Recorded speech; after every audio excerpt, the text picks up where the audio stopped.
देखो, हम लोगों ने कल ही स्टार्ट किया था and it is a very important topic for thermodynamics because इधर से हम लोगों का कैलकुलेशन वाला पार्ट शुरू होता है। This is just the beginning of a calculative part. तो हम लोगों के पास सबसे पहला पार्ट जो हमने डिस्कस किया था कल वो था internal energy. Everyone remembers internal energy? हमारे पास इंटरनल एनर्जी को डिनोट करते हैं यू से। कल ही जहाँ पे हम लोगों ने स्टॉप किया था उसी पॉइंट से थोड़ा सा शुरू करते हैं, फिर आगे बढ़ेंगे। तो सब लोग इधर ही ध्यान दो। हमारे पास हमने कल शुरू किया था इंटरनल एनर्जी यू से। What is internal energy you? तो इंटरनल एनर्जी यू को हमने बोला था कि it is the some total of of all the energies of all the energies possessed possessed by a system possessed by a system is known as what? तो is known as internal energy. तुम्हारे पास कोई भी system है, उसके पास जितनी भी energy है, उस सब का क्या ले लो? तो उस सब का सम टोटल ले लो। सभी एनर्जीज का क्या लेना है? तो सभी एनर्जीज का समेशन लेना है। तो अगर हम लोग बात करते हैं about internal energy U, if you are talking about internal energy which is U, तो इस यू में क्या होगा? तो it is sum total of all the energies that we have. कल ही हमने डिस्कस किया, फिर भी आज कि काइनेटिक एनर्जी अगर कुछ मोशन में है तो उसके पास काइनेटिक एनर्जी होगी। अगर तुम्हारे पास कोई पोजीशन में है तो पोटेंशियल एनर्जी होगी।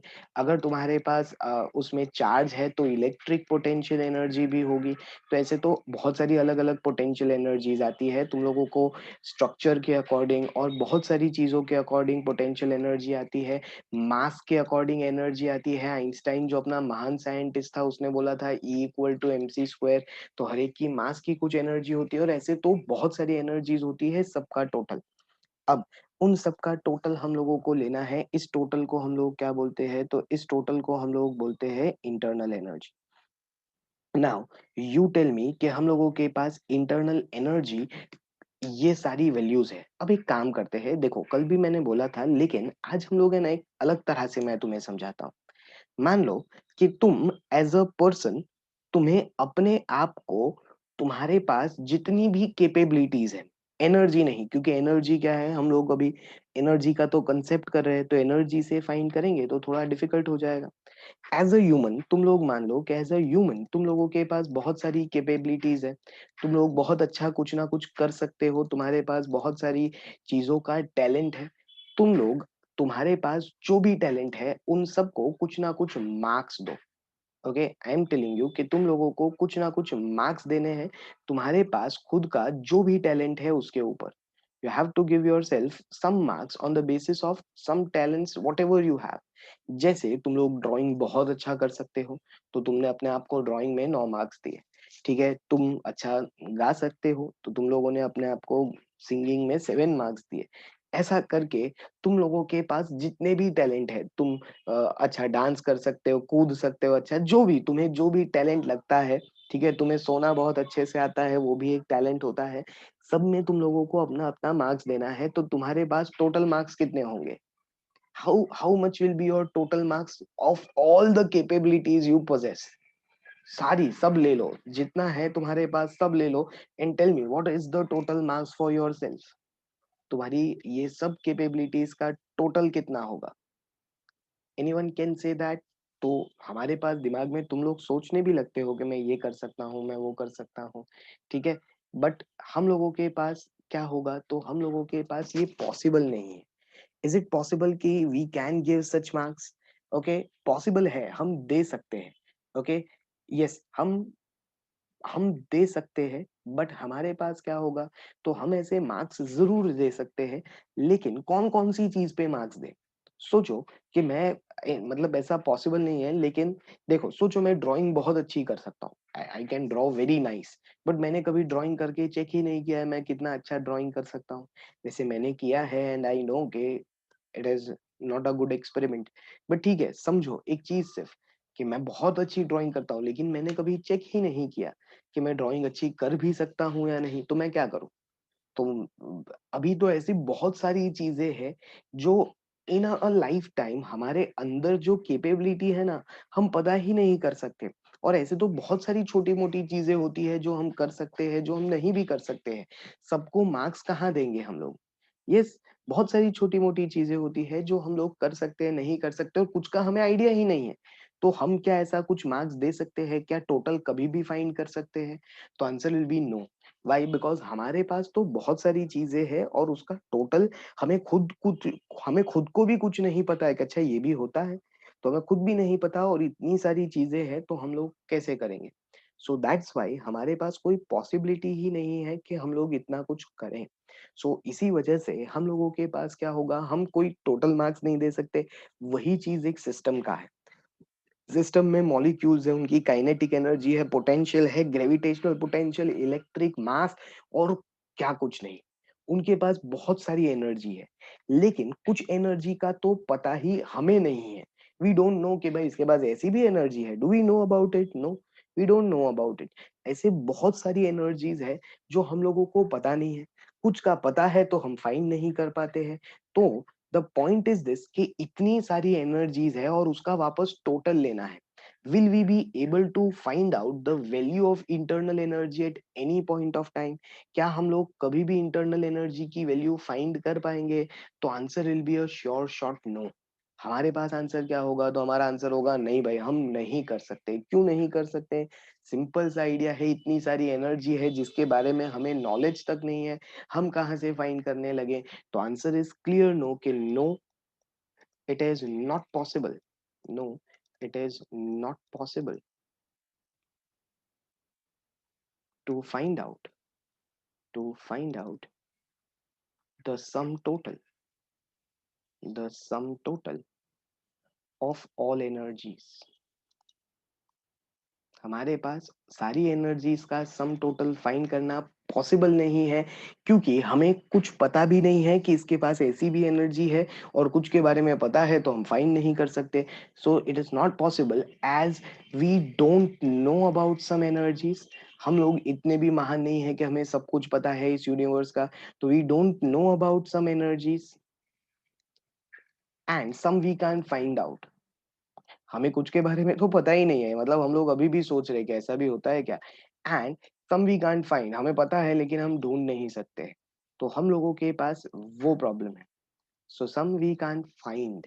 तो इसी वजह से हम लोगों के पास क्या है, तो इसी वजह से हम लोगों के पास इसी पॉइंट की वजह से एग्जैक्ट और absolute value of internal energy can never be calculated.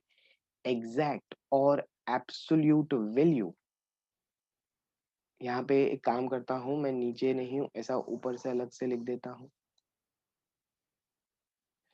Exact और एब्सोल्यूट वैल्यू, एग्जैक्ट और absolute value of internal energy, of internal energy can never be calculated, of internal energy can never be found out for a system.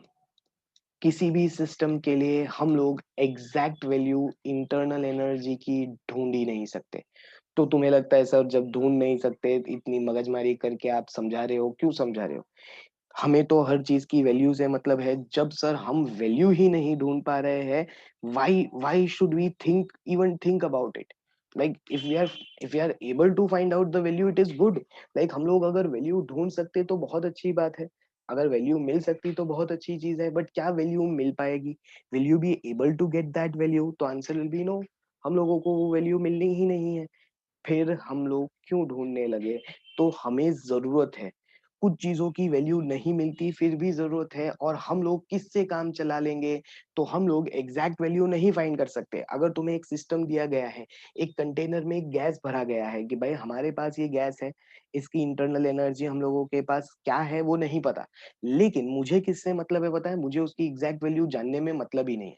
मुझे किससे मतलब है? मुझे इस चीज से मतलब होगा कि चलो उस सिस्टम का हमने कुछ प्रोसेस करवाया, तो उसकी इंटरनल एनर्जी में चेंज कितना आया।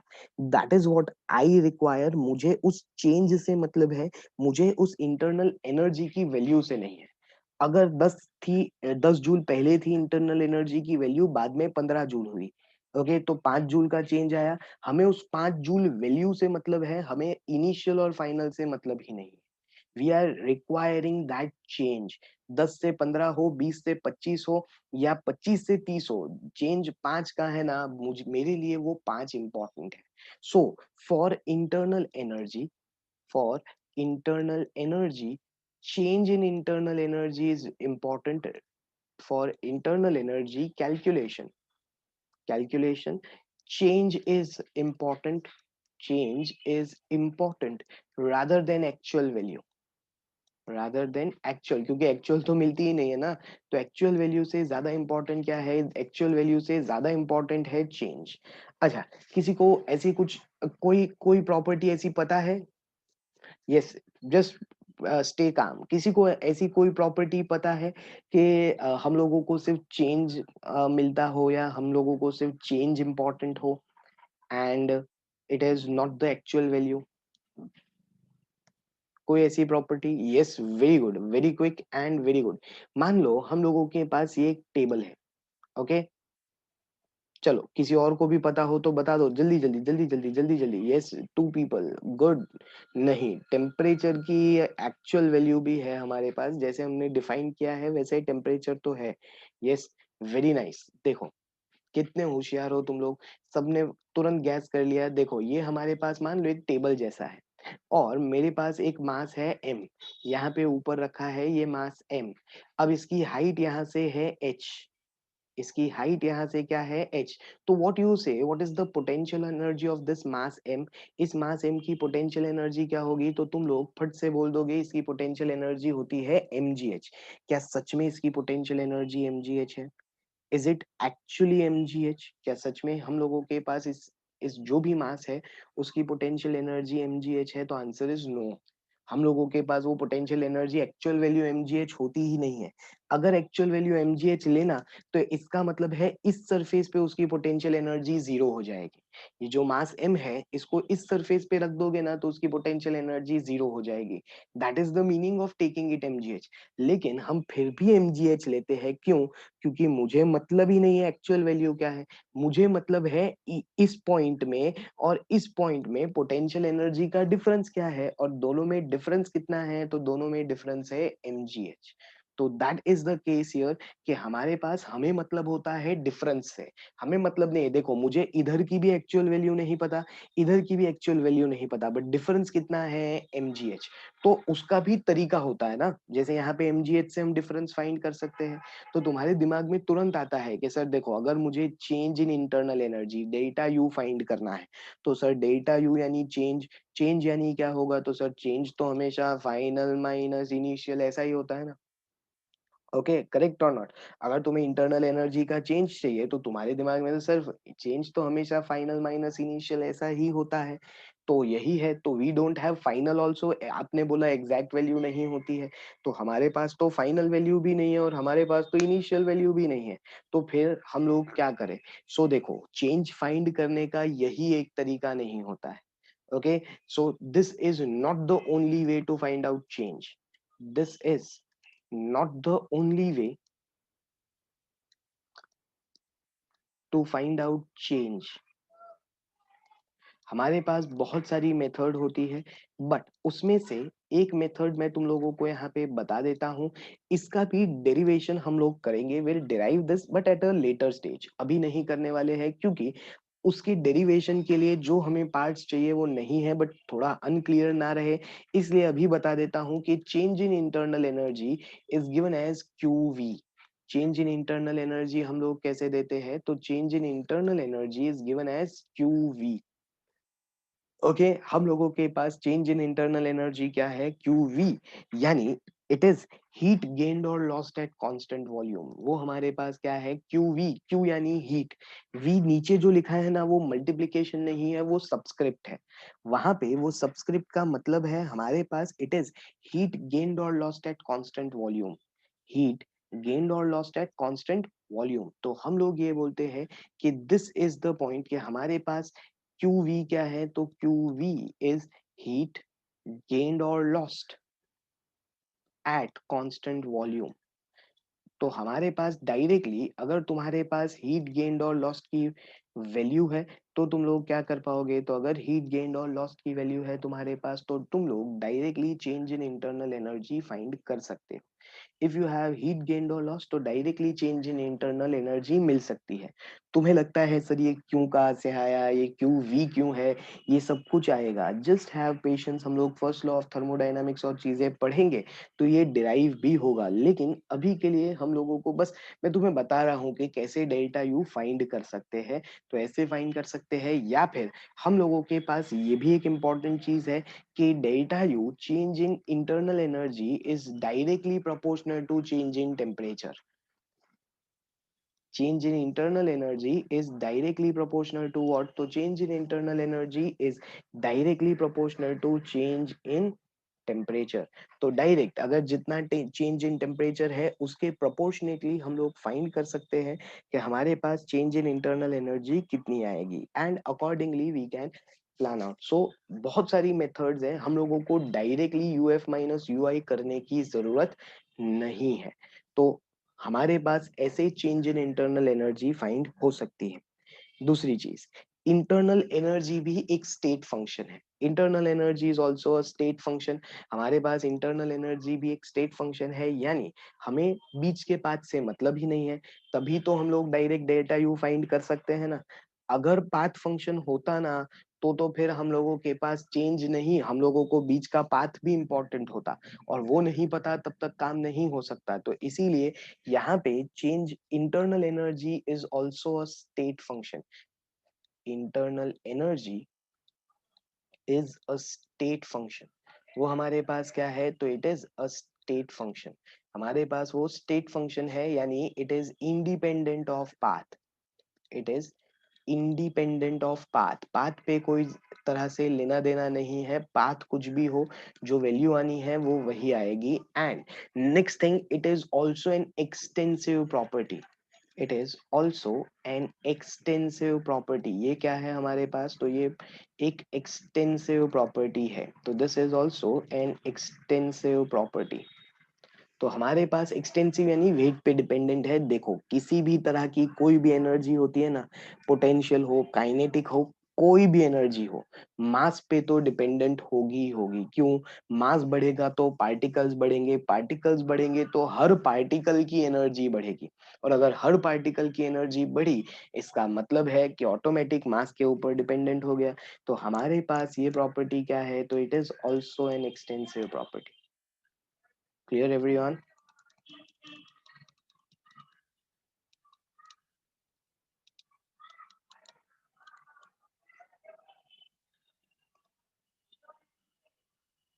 ओके, इफ अगर इधर तक किसी को कोई प्रॉब्लम है तो यू कैन श्योरली आस्क, नहीं तो हम लोग आगे बढ़ेंगे towards our enthalpy part. Anyone having any problem till here? हमें इन सब की जरूरत है आगे, इन टर्म्स की हमें जरूरत है आगे।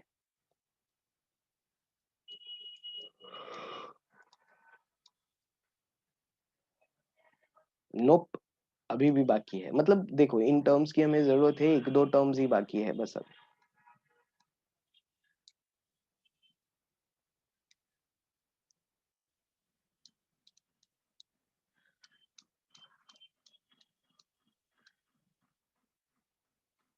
These are all terms only. हमने इंटरनल एनर्जी एक टर्म है, इसके बाद एंथैल्पी भी एक टर्म होगा, तो these are all terms that we are studying yet. हमने अभी कुछ लॉज या कुछ पढ़ा नहीं है, these are all terms only yet.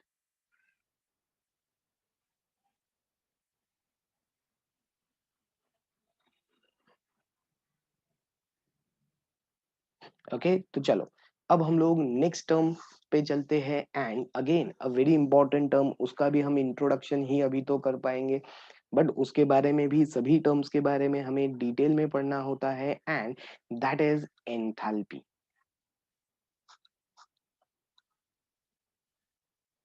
Enthalpy is also format of energy. Okay, enthalpy भी एक फॉर्म ऑफ एनर्जी है। मैं इसे ऐसे देखता हूं कि it is the final output of energy.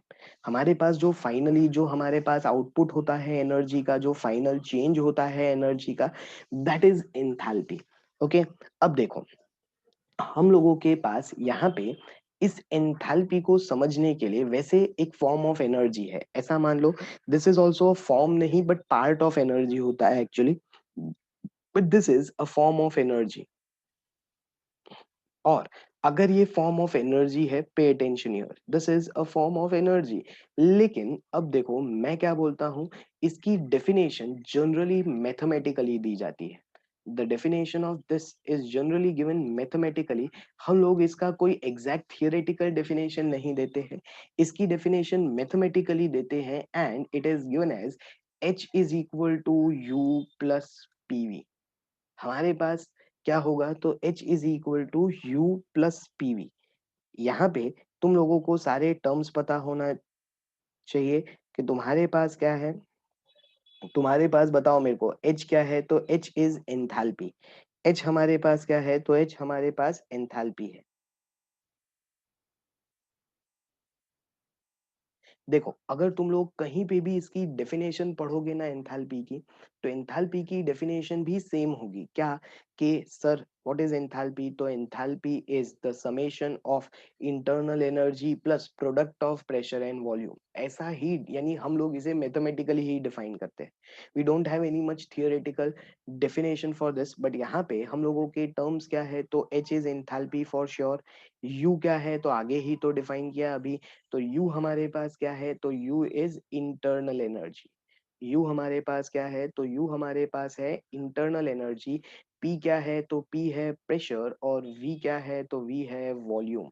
तो ये हमारे पास ऐसे ही, अगर तुम थियोरेटिकल डेफिनेशन लिखना चाहो, अगर तुम्हें पूछा जाता है कि भाई सर थियोरेटिकल डेफिनेशन तो लिखनी पड़ेगी ना एग्जाम में, तो तुम लोग कैसे लिख सकते हो कि enthalpy is defined as, enthalpy is defined as the summation of the summation of internal energy, the summation of internal energy and and product of pressure and volume, product of pressure and volume। तो उसे हम लोग क्या बोलेंगे, तो उसे हम लोग बोलेंगे एंथैल्पी। तो ये हो गया हमारा एंथैल्पी। लेकिन तब भी तुम्हारे मन में तो एक खुजली रहती है, क्या सर, बताओ ना सर, एक्चुअल मीनिंग क्या होता है, तुम क्या समझ सकते हो। Can anyone does anyone can anyone explain me कि अच्छा सर इसका मतलब क्या है? ऐसा निकाल सकते हैं कुछ, मतलब किसी को पता है उसका।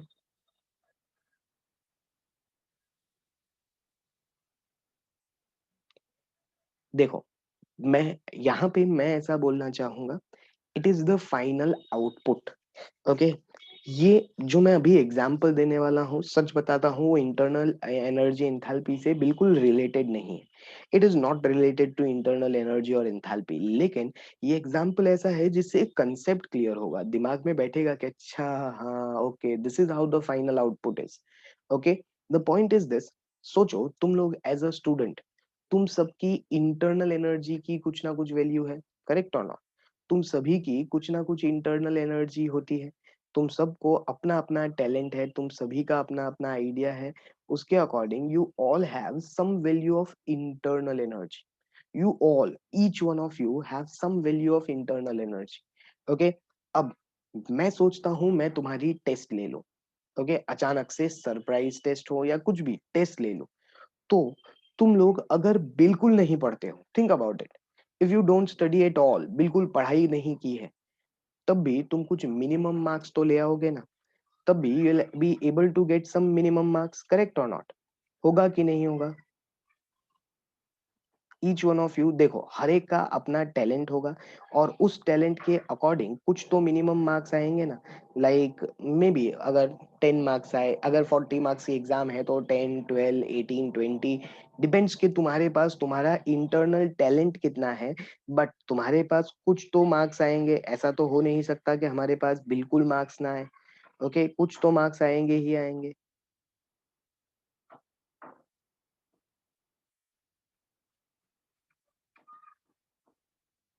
ओके, तो वो तुम्हारे जो भी, तुमने बिल्कुल पढ़ाई नहीं की है, तुम लोगों ने सिर्फ ऐसा सोचा कि हमें जो, देखो सबका अपना अपना टैलेंट होता है, किसी को क्लास में जो पढ़ा वो याद है, तो उसके बेसिस पे मार्क्स आ जाते हैं।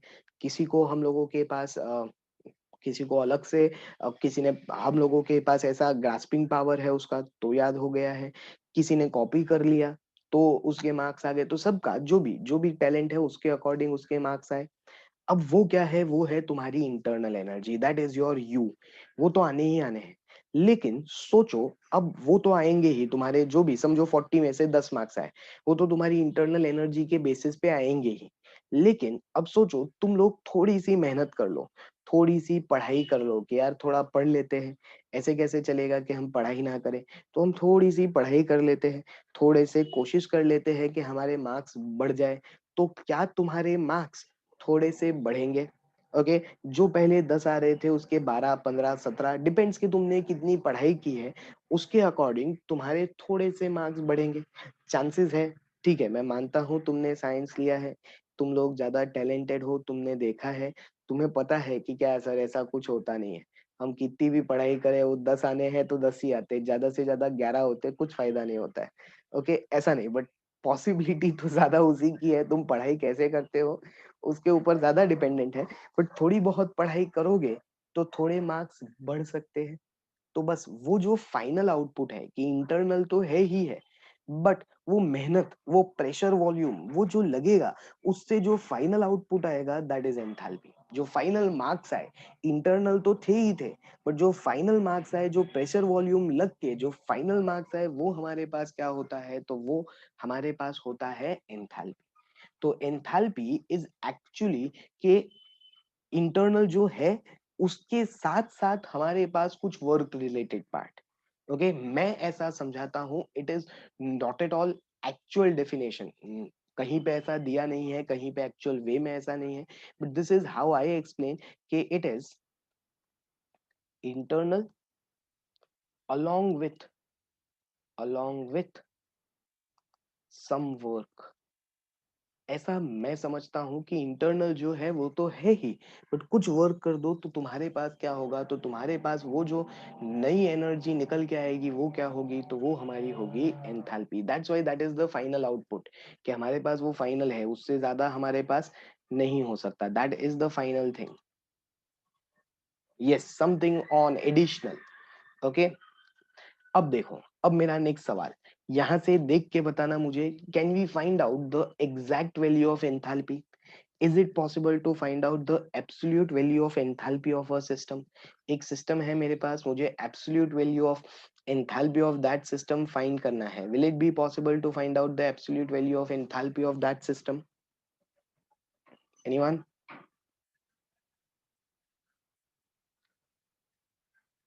Will it be possible कि हम लोगों के पास absolute value of enthalpy मिले? Yes, no, हम लोगों के पास आंसर इज क्लियर नो, हम लोगों को know the exact or absolute value, the exact or absolute value of H for a system cannot be calculated. For a system cannot be calculated. Why it cannot be calculated? Because हमारे पास क्या होता है? Because u is unknown, u is unknown। देखो तुम्हारे पास simple सी हमने formula पढ़ी, formula थी h is equal to U plus PV. अगर मैं बोलता हूँ चलो भाई मिलके h फाइंड करते हैं, तो h फाइंड करने के लिए u तो होना चाहिए ना, बट क्लियर हमने आगे ही किया, u नहीं मिलता है। भाई प्रेशर वॉल्यूम तो एकदम नॉर्मल क्वांटिटी है, प्रेशर वॉल्यूम तो हमेशा मिल जाता है, लेकिन u नहीं मिलेगा, उसका क्या? तो will we be able to find out the exact value of h? क्या हम लोग h की एग्जैक्ट वैल्यू फाइंड कर पाएंगे? अरे u नहीं मिला तो h कहाँ से मिलेगा? Okay, so we can not find out, और एंथैल्पी का उसमें कोई रीजन नहीं है। Enthalpy is dependent on the internal energy, तो इंटरनल एनर्जी नहीं मिलेगी तो एंथैल्पी मिलने का तो सवाल ही पैदा नहीं होता। तो दिस इज हाउ हम लोगों के पास एंथैल्पी, इंटरनल एंथैल्पी भी एग्जैक्ट नहीं मिलेगी। फिर हमारे पास सेम वे एंथैल्पी भी हम लोग क्या फाइंड करेंगे, तो हमारे लिए सेम वे एंथैल्पी के लिए भी क्या इंपॉर्टेंट है, तो for enthalpy also change is important. For enthalpy also change is important. हमारे लिए इम्पॉर्टेंट क्या होता है? तो हमारे लिए इम्पॉर्टेंट होता है चेंज। और अगर चेंज इम्पॉर्टेंट है तो हम लोग डेल्टा एच लिखेंगे। तो delta H final minus initial होगा। लेकिन हम लोगों को कुछ अलग तरह से भी फाइंड करने की मेथड होनी चाहिए, तभी तो फायदा होगा इसका। तो हमारे पास डेल्टा एच की मेथड है कि delta H is given as q p. वो क्यू वी था, ये क्यू पी है। Okay, delta H is given as q p. यहाँ पे क्यू पी क्या है? तो q p is heat gained और lost at constant pressure. Heat gained और lost at constant pressure. Constant pressure पे हमारे पास जो हीट गेन लॉस होता है उसे हम लोग क्या बोलते हैं? तो उसे हम लोग बोलते हैं क्यू पी, हीट गेन्ड और lost at constant pressure. Clear? तो ऐसे ही इसको भी हम डिराइव जरूर करेंगे, लेकिन बाद में। अब देखो, उसी तरह जैसे हम लोगों के पास delta U proportional to delta T था, वैसे ही डेल्टा एच भी प्रोपोर्शनल किससे होगा? तो डेल्टा एच भी प्रोपोर्शनल होगा डेल्टा टी से। तो ऐसे तुम डेल्टा एच की वैल्यूज फाइंड कर सकते हो। This is the way we can find out the values of delta H. समझ में आया सभी को? तो ये तरीके हैं जिससे हम लोग डेल्टा एच की वैल्यूज फाइंड कर सकते हैं।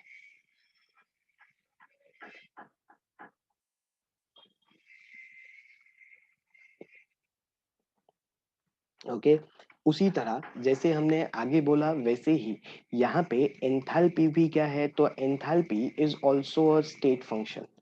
Enthalpy is also a state function and an extensive property.